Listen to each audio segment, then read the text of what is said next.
स्वागत है दोस्तों आप सभी का चेतना ब्लॉग में। दोस्तों आज मैं बात कर रही हूँ अपने पाम प्लांट के बारे में, जिसे आप देख सकते हैं काफ़ी हरा भरा है और इसमें काफ़ी अच्छी ग्रोथ हो रखी है।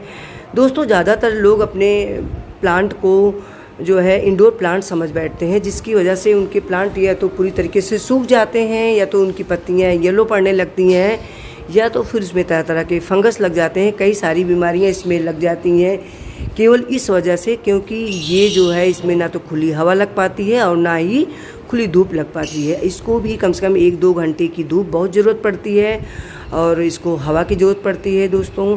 तो आप सभी भी अपने घर के अंदर इसको टोटली इंडोर प्लांट ना समझें, इसको खुली हवा और धूप ज़रूर दें।